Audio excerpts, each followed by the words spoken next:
Graça e paz, meus irmãos. Chegamos ao final da quarta semana e o 28º dia de nossos devocionais diários. Como foi o desafio de ontem? Falaste com o Espírito Santo? O que ele falou para você? Versículo de Efésios 4:25 nos diz: Portanto, cada um de vocês deve abandonar a mentira e falar a verdade ao seu próximo, pois todos somos membros de um mesmo corpo. Que Deus possa falar conosco nesse dia, nesse devocional de hoje. Mas nós devemos andar na verdade, por duas razões. Primeiro, a mentira é um hábito doentio e só acarreta prejuízos. Mas a verdade é um hábito saudável que só acumula lucros. Hoje é o último dia de nossa série, Como Promover o Crescimento Mútuo. E por falar em crescimento, eu gostaria de compartilhar com os irmãos. A gente com muita alegria está acompanhando o crescimento da Sofia, a minha neta, a neta do pastor André. Mas analisando um pouco o crescimento dela, nós vimos que para que ela possa crescer, há um grande investimento de disciplina, de tempo, de cuidado de seus pais. Mas há também uma recompensa para todo esse investimento, que é o que a gente está vendo. Uma menina saudável, linda e inteligente. Assim como a Sofia depende de seus pais para poder crescer, nós também, meus irmãos, dependemos uns dos outros para podermos crescer espiritualmente. Como? De que forma? Tendo comunhão profunda com pelo menos uma pessoa.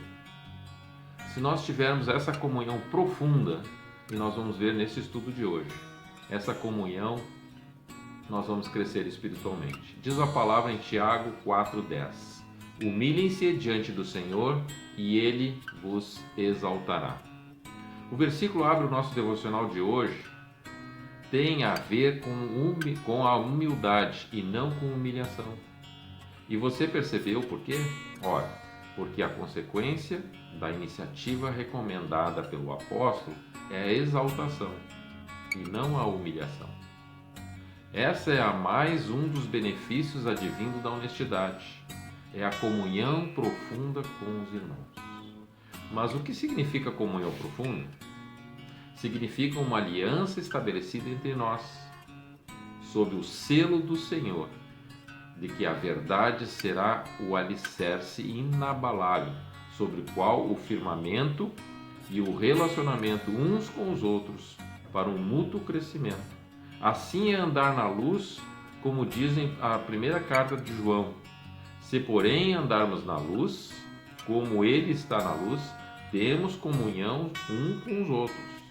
E o sangue de Jesus, seu Filho, nos purifica de todo o pecado. 1 João 1,7. É o evangelho relacional de Jesus, demonstrado na prática de uma vida piedosa diante do Pai, defendido à custa de sacrifício e renúncia diante da cruz e estabelecido nos céus, diante dos homens e também diante de Deus.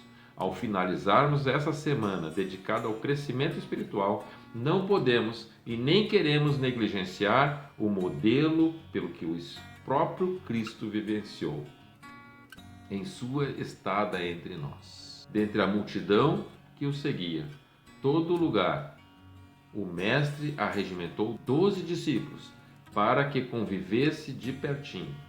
E com ele, dentre esses 12, Jesus afunilou ainda mais esse filtro. E daí ele retirou 3 pessoas para andarem próximo dele.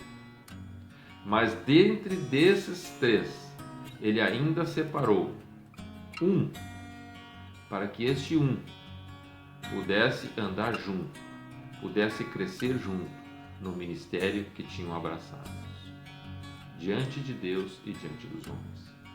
E nem diga que Jesus não precisava de crescer no ministério, porque o próprio a Bíblia argumenta a nosso favor. O melhor em favor da pureza da doutrina que acabamos de compartilhar. Jesus ia crescendo em sabedoria, estatura e graça diante de Deus e dos homens. Lucas 2:52. Como qualquer ser humano, o menino experimentou um crescimento normal, como aliás havia acontecido com o processo de gestação e o parto propriamente dito. Experiências vividas por Maria a fim de que o bebê trilhasse o caminho natural, tornando-se homem em sua essência. E se não fosse tudo isso, o sacrifício da cruz de nada teria valido, pois para cumprimento das Escrituras, diz assim, o espécime do holocausto, do Calvário, teria que ser perfeito e perfeitamente humano. Ou seja, com relação ao ministério terreno, o jovem galileu Jesus também teve de caminhar, passo a passo, rumo ao seu destino final, a abominável, porém redentora morte de cruz, crescendo na graça e no conhecimento do Pai. E por isso carecia Cristo de parceiros que o acompanhasse até o limiar do suplício, para que a carne não superasse o espírito, e ele, à custa de inclusive de uma desesperada oração final, pudesse curvar-se ante a soberana e inevitável decisão tomada no trono. Romanos 1,12 nos diz: isto é para que eu e você sejamos mutuamente encorajados pela fé.